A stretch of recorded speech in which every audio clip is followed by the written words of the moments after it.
Okay, so what you see me doing is I'm turning on the oven timer, kids, and grown-ups, you can teach your kids.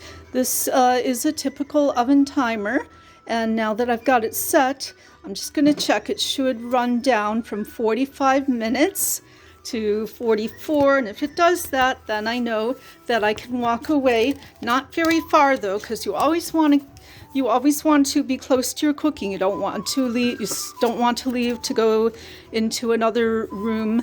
I have a living, dining, kitchen area where I'm going to sit, and I'm going to read you some more St. Pat's Day books. But I want to tell you about the song we're listening to first. Okay, first of all, we're making lots of good food. I have this for lunch. I have my St. Patrick's Day drink that I did yesterday. Remember, it's got no alcohol in it. It's family friendly. It's got a lot of green vegetables. And I have my green Hamantaschen. This is really because it's Purim as well as St. Patrick's Day.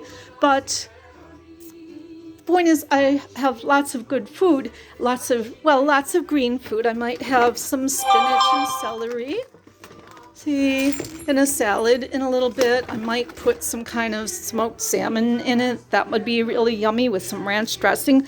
All that good food plus the Irish soda bread that we just did. And I better fold up the flour here because I don't need it anymore. But this song that we're listening to, this is called Planted. And I want to tell you about this song for a moment. It says here, well, it's over now, but this song, it's called, that Clannad is the group. Okay, and on Gabar Ban this song uses the familiar sight of a goat roaming the mountainside to symbolize a Donegal fugitive on the run from the bailiff in the famine days. So remember, I talked a little about the famine. Famine is when you're very, very hungry, not just for a little while like you're hungry for supper or something like that. This is a Scottish song, which is nice. I'm going to turn it back to that song that I was just telling you about, though. Okay, and we're going to discuss the famine for a little bit. Oh, and I'm going to first have to turn on the light. Let's see, why don't camera towards me and wave at you. Hello. But yeah, this song sounds really happy, but it uses the image of a goat running through the mountains to symbolize how a person might have run from the bailiff, which is somebody that is law enforcement, and they would have been in the famine days. Remember how I book about the Great Potato Famine? This is a sad part of Irish history, and I better turn this sound down a little bit. I have some adjustment, but take a look at the people on this cover while I do that. The song sounds all happy, but it's really kind of fast. You know, it sounds like dancing music. You could do an Irish step dance to this. It's that bouncy 6/8 time. For people who know music, you know about the times signatures like 6/8 or 4/4. It's real bouncy 6/8 time, but look at the people on the cover. Do they look happy? No, I don't think so. They look very sad. I told you about the people on the cover. And this song has, this book has a glossary as well, and it tells what famine is, a situation in which many people do not have enough to eat. And then it tells some other words. And it doesn't tell what a bailiff is, but a bailiff is somebody who could evict you from your home. And that evict means to force someone to leave a place. So they might have been evicted from their home. So this was a very sad time in Irish history. And they were very cold and hungry and ragged, like you saw on the cover. But look, here are the table of contents. And it talks about, well, relying on potatoes. I want to read that chapter.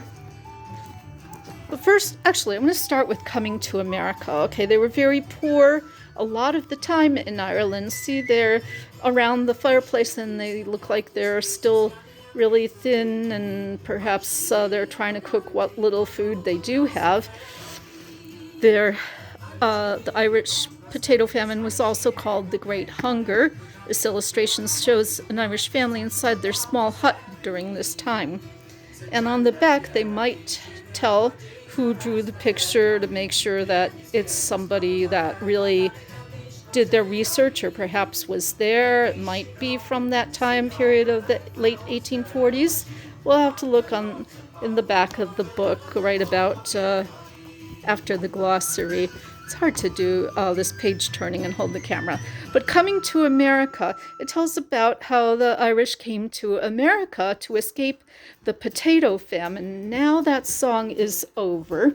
So I'm going to turn this to a happier, a song that they might have done after, the song that they might have listened to or sung after they came to America. Okay, this is an old-fashioned stereo, and maybe your parents or your grandparents had a stereo like this. So I'm going to go all the way to song number 13.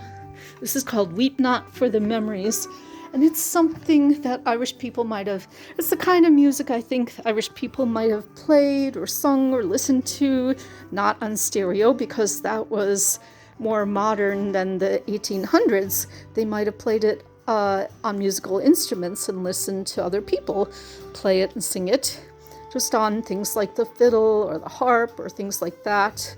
It's called Weep Not for the Memories, and I think it's about being homesick for Ireland, but they had to leave Ireland because there was no food to eat, and they went to places like America and some other places, Canada and Australia, I think, sometimes to England, but England was kind of the powerful country back at the time of the potato famine, and it took over Ireland, and it didn't want a lot of the Irish, so that's how the problem started. See, there's Guy.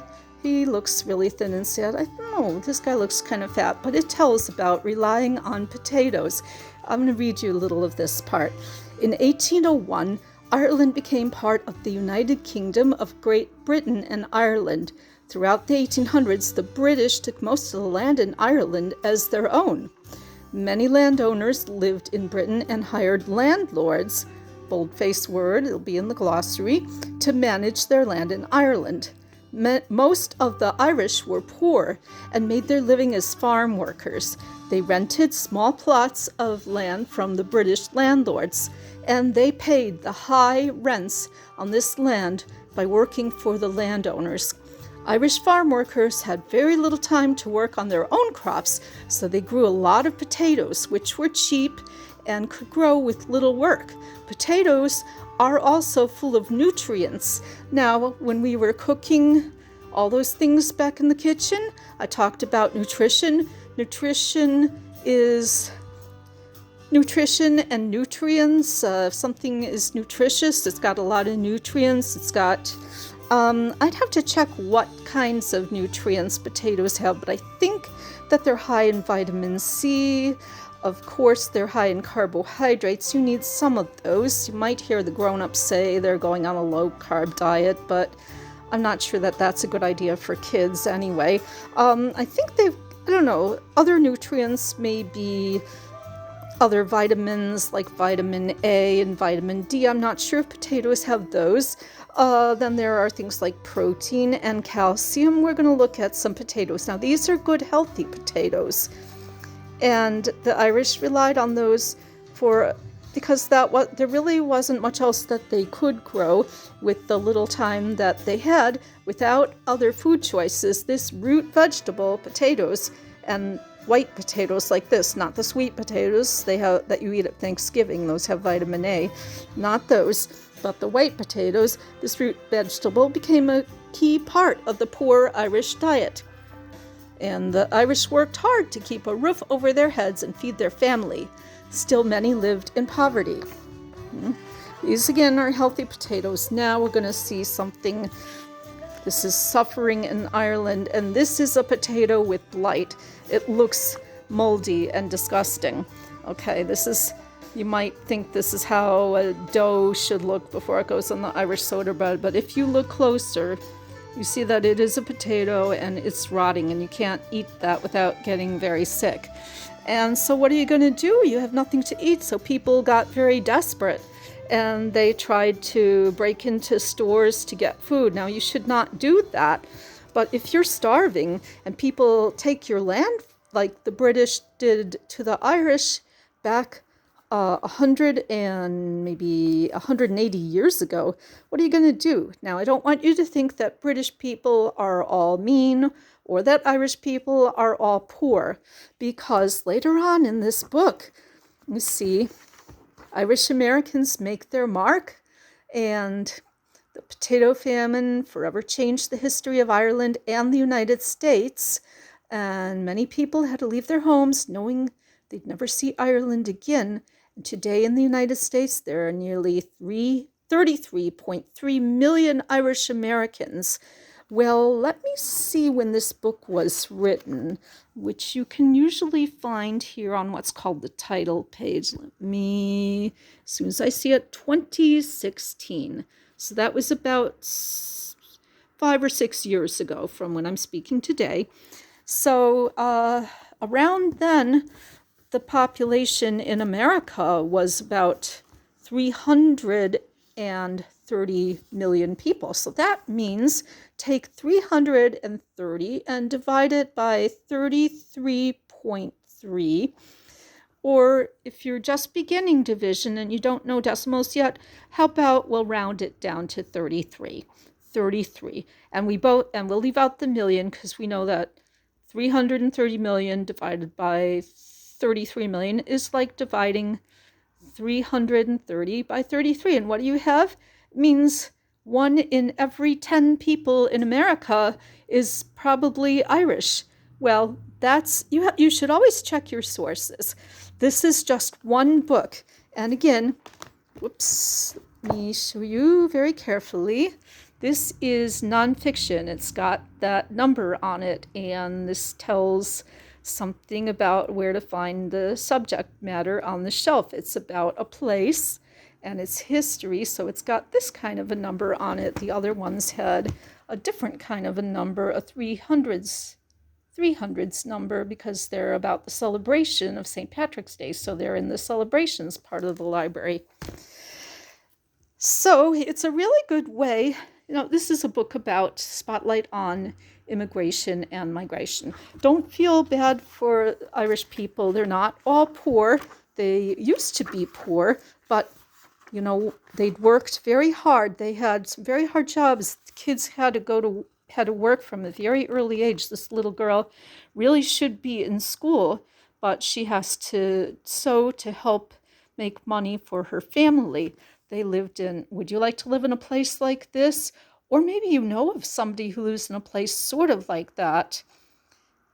Because there are a lot of poor people still. They don't wear long dresses so much anymore, but they might not have clotheslines, but then again they might.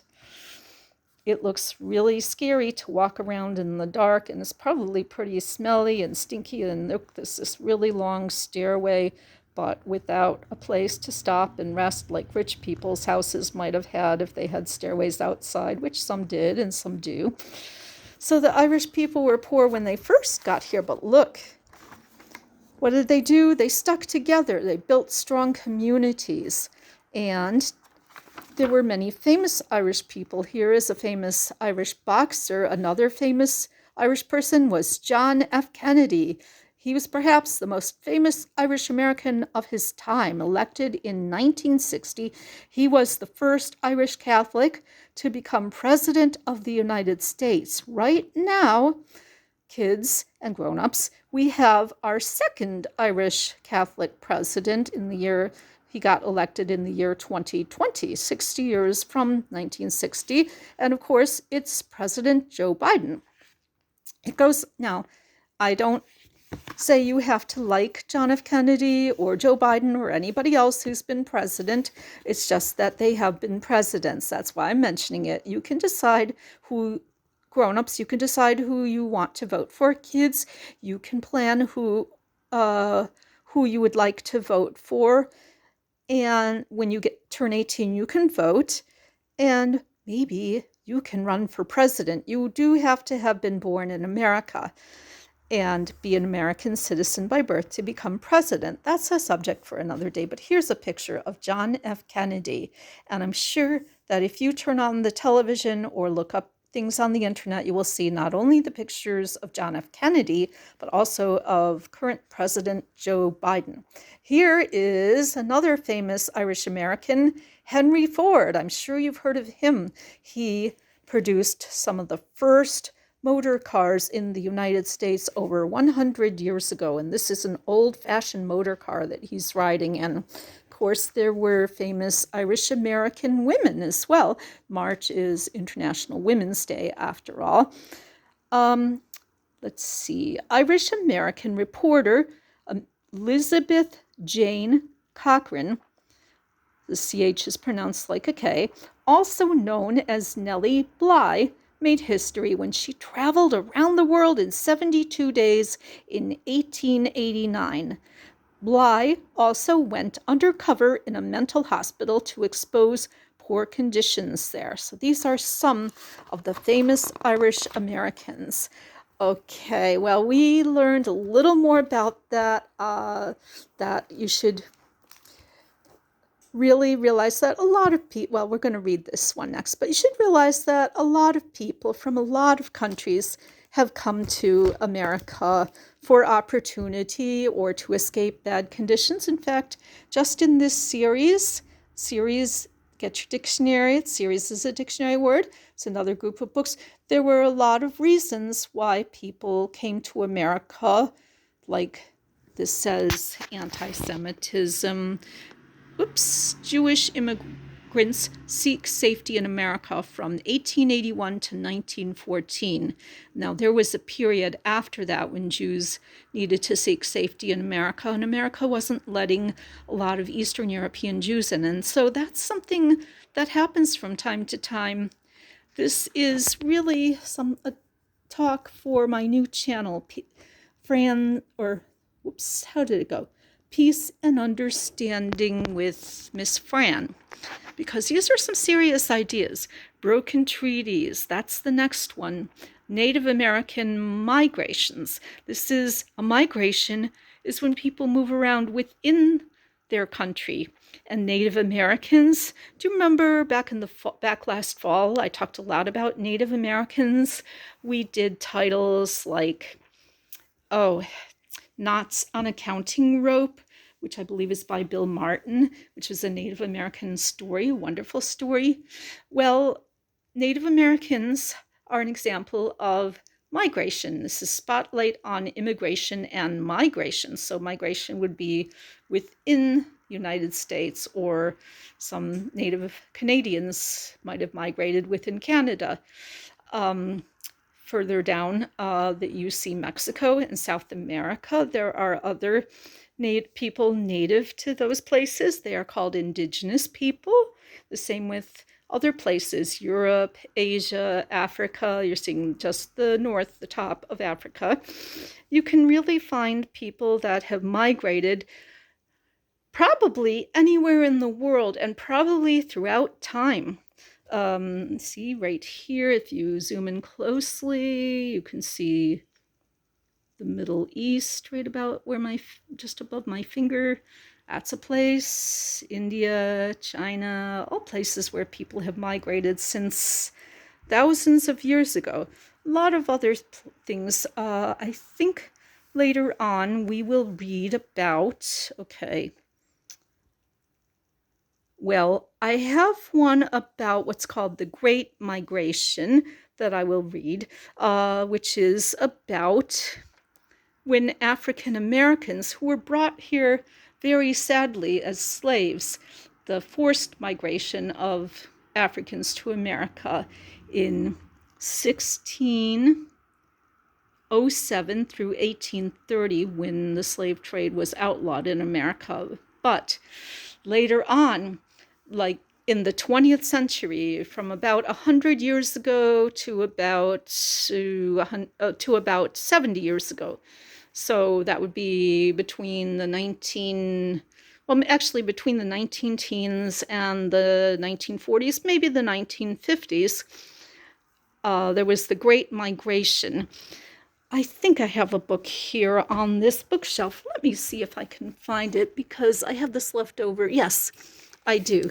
I have this left over from Black History Month that I meant to share with you then and I didn't get to, but we'll get to this. The Great Migration. It's not in the same series, but it is about how African Americans later, after they were freed from slavery in 1865, well, they still didn't have all the same rights as white people, especially in the American South.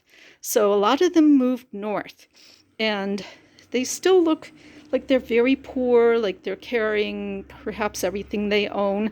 We'll have to read the book to find out. Anyway, there are so many things to cover with immigration. I have Essential Ireland, which is a nice treat for grown-ups who might want to plan a vacation to Ireland, or maybe imagine that they're able to go to Ireland and just find out what it is like. And it's really nice now in many parts of Ireland, and it's a wonderful place to visit. I hear, I've never been there, but it looks so pretty. It looks so green. There's an old castle or cathedral. Anyway, so many things to talk about. But we were talking about migration and immigration because we started talking about the potato famine, and that was my feature book for this segment. I wanted to point out everybody from every part of the world pretty much has gone through some bad times, and we should all really try to work for world understanding and peace. This is something we need so much right now. So we need to stop being mean to immigrants, called prejudiced, or sometimes it's called being racist, or sometimes it's called disliking immigrants because of their religion or their customs. I talked about customs. Here's another one. Remember, this is March, Women's History Month. Goodnight Stories for Rebel Girls. And it's subtitled 100 Immigrant Women Who Changed the World. I'm going to tell you about some of those for Women's History Month. Here's just one example. Oh, she says, my family never went anywhere, but I read so many novels that in my mind, I'd sort of been everywhere. This is a lady called Min Jin Lee. She moved from a place called South Korea to the United States of America. This is a neat book, but we're reading this for Women's History Month, and I just wanted to show you one thing in here. It talks about, well, somewhere in here it talks about what's a rebel girl. She's somebody who doesn't necessarily cause trouble unless you consider her a troublemaker. I mean, she doesn't throw erasers in class or talk real loud over the teacher, or she doesn't try to break into stores for no reason. It's not like, these people who were starving that I read about in the Potato Famine book. Where's that Potato Famine book? It's under here. Remember the people that were breaking into the stores? That was that was a time that should have been very unusual, and you don't normally break into stores. And rebel girls aren't necessarily people that break into stores. Rebel girls, it says in this book, are people that want to change the world in the best way that an individual person can, and change it to make it better, to make it fairer. And you can do that. You don't always have to be real loud or disruptive, and you don't always have to cause a lot of disruption. You don't have to break things. You certainly don't always have to hurt people. There are some exceptions. There was a lady named Joan of Arc who centuries ago fought wars because she needed to, free her country. There are people like that right now, including women who feel that the only way to keep themselves and their families and their countries from being free is to fight against people that would take away their freedom. It's in American history. It's going on in the Ukraine, went on in Syria and still does, Afghanistan, a lot of places. And a lot of times these people have been men, sometimes they've been women. But normally, you don't always have to fight and be violent. So this is really about people, immigrant women, who, by and large, were not violent, okay? She moved from Syria to Turkey. She is one of the youngest people in this book. She was born in 2009 or thereabouts, and she moved from Syria to Turkey. Her name is Bana Alabed. She's an activist. She fled Syria. Perhaps with the time remaining,